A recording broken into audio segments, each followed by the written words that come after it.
मरद आ फिजिक्स के देवर साइंस के भोसपुर भैसर औरतों ने देख देख के खिस। अरे का भैया मैट्रिक पास कर ले रहता तो बाबूजी के इज्जत बच नु गई रही। अच्छा अरे पूरा गांव के इज्जत नाश करके रख देला। रुक अरे साच कला पे तीत लगता। अरे तो रुक ना, तीत लगता कि मीठ बता तनी मारा बोलू ये से चितराइए जइबो। भागत कहां बड़ा रुक तीत लगता। काहे मारत बारा भैया? सही तो कहता। सही कहता। मैं जना प्रवचन दे बोलो हमरे के। हम तो बियाह कटत देखले बानी, बारात फिरत देखले बानी, लेकिन विदाई के समय बिना दुल्हन के बारात लौट जाए ऐसा नहीं कि देखले। तोरा शर्म वरम बाकी ना? शर्म तो हमारा पड़ रही बा। आलू बिनते नु जय भी नहीं जो हनुमान मना लिए। उम्र के लिहाज ना रे तू तो बाल के ढेलो कपड़े फड़ते जाना भी ना। मुंह उठा के कौन जना कुछ बोल देता लोग। ढेर मत खिस पड़ा लोग टीनो।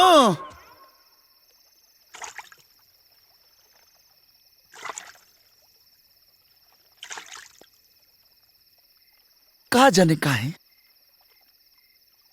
पहली बार ऐसा लगा था कि जितेंद्र दुबे और जीतू के बहुत तगड़ा वाला बेइज्जती भइल बा। ऐसा नहीं कि बेइज्जती तो पहले भइल बा, लेकिन आज अंदर से बड़ी बैड फीलिंग हो रहा है।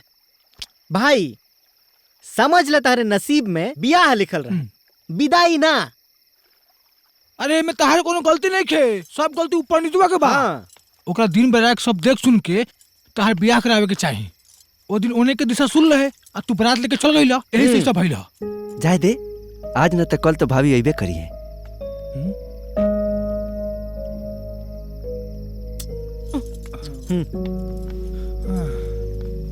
चलो जीतू, जब से हम तारा के देखनी हमके तो उसे प्यार हो गई।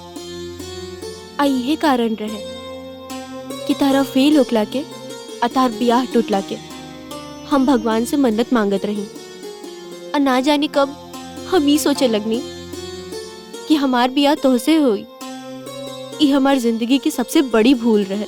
कहल जाला ना, जब कोनो चीज किस्मते में ना रहेला तो ना मिलेला।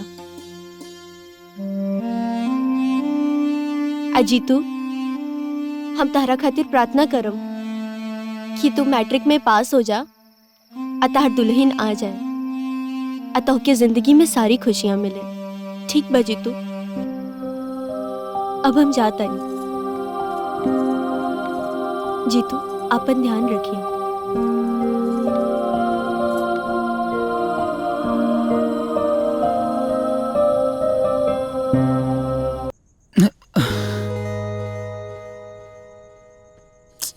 काशी सच होगित ई रूम में हमार ने नीके लागत।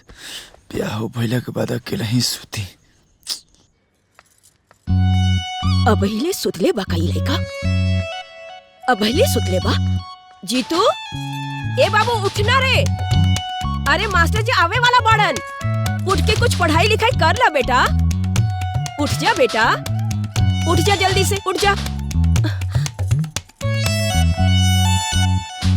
जीतू, अरे जीतू, अरे उठ रे, पूरा घर के परेशान करके रख ले बा।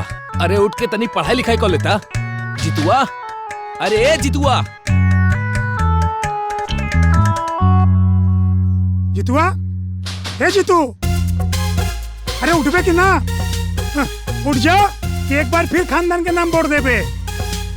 जीतू, यही तुम्हारा कहल जाला कि भेड़ा और भतीजा से सावधान रहे के चाहिए। अरे उठ, अब है समय बा। खानदान के मुंह पे कालिक मत पोत। जीतू, है जीतुआ, है। बबुआ, ए बबुआ, अरे उठ जाई नहीं तो बाबूजी आ जाई। हाँ बाबू, ए बाबू, अरे उठो हो।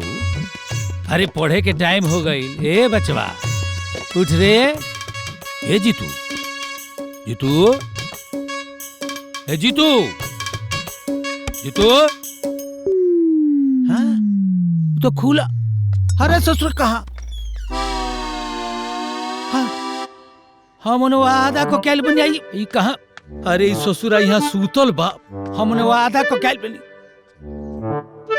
बाबू, ए बाबू, ए उठा। ए बाबू ए बचवा पढ़बे ना। जा ना पढ़बे ना ऐसे ही कल से दिमाग खराब भइल बा हिम्मत खराब करा।